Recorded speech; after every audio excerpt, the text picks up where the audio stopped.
Zamondoshimiz Muso Qurbonov hayotining 32 yilini haydovchilik kasbiga bag'ishladi. Hozirda 60 yoshni qarshi olgan tajribali haydovchi faoliyati davomida o'ziga biriktirilgan yoshlarga o'rnak bo'la oldi. Shundan bo'lsa kerak, yosh haydovchilar ham bugun yo'l sohasida o'z o'rnini topmoqda. Bu jarayonda albatta o'z kasbiga mehr qo'ygan tajribali ustoz haydovchi Muso Qurbonovning alohida o'rni bor.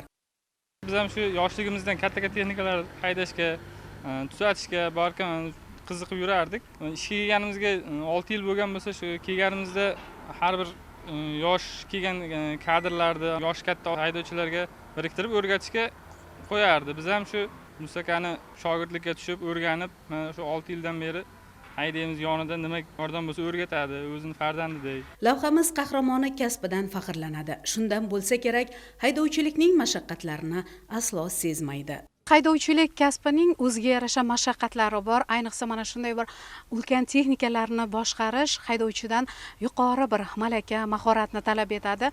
Ayni vaqtda mana shunday bir mashaqqatli sohada faoliyat olib borayotgan Musokani bir kunlik faoliyatini kuzatyapmiz. Musoka, haydovchilik kasbining o'ziga yarasha mashaqqatlarini nimada deb bilasiz? Men mana shu kasbga kirib kelganimga 27 yosh edim. Bu jarayonda biz juda ko'p narsalarni boshdan o'tkazdik. Faxrlanaman kasbimdan. Bu kasbda o'z o'rnini topish uchun avvalambor inson birinchi o'rinda o'zi bajarayotgan ishlarini o'zi sevib bajarish kerak. Tashkilot tomonidan har bir mexanizator bo'ladimi, ishchi bo'ladimi, haydovchi bo'ladimi, o'zini bo'yniga yuklatilgan o'zining vazifalari bo'ladi. Masalan, texnikada chiqib ketayotganlarga texnikani birinchi o'rinda sozligi, hamma joylarini ko'rib chiqib, texnik nosozliklaridan bartaraf etib yo'lga chiqib ketiladi. Ish bajarayotganda texnikalar biron joyi buzilib qolsa, ish faoliyatimiz anchaga cho'zilib ketadi. O'shaning uchun loqaydlik qilmasdan texnikalarning sozligiga albatta birinchi o'rinda e'tibor berish kerak. Haydovchi sifatida o'zingizga biriktirilgan mana shu shogirdlaringizni ham bugun jamiyatda, hayotda o'z o'rnini, yo'lini topishiga ko'maklashgansiz. Albatta. Ozmi, ko'pmi?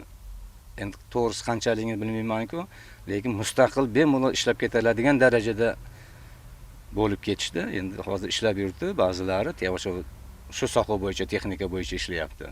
Tanimagan odamga ham chaqirib, "Mana shu meni shogirdim" deb maqtanalaman-da. Shunaqangi bolalar.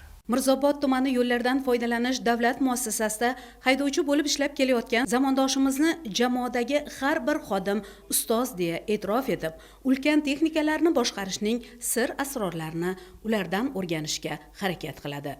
Katta bo'lsa ham charchadim demaydi. O'zi bir chaqqon inson, o'zi sportdan ham hamma narsadan xabari bor inson. Yozning jazirama issiq kunlari-yu, qishning qahraton sovuqlariga qaramay, haydovchilik kasbining mashaqqatlarini yengib kelayotgan tajribali haydovchining bosib o'tgan hayot yo'li shogirdlari uchun ibrat olishga arzugulikdir. O'zining boy tajribasini yosh haydovchilarga o'rgatib kelayotgan Muso Qurbonov singari ustozlar bor ekan, sohalarning rivojiga qo'yilayotgan poydevor ham mustahkam ekanligiga ishonch hosil qilishimiz mumkin.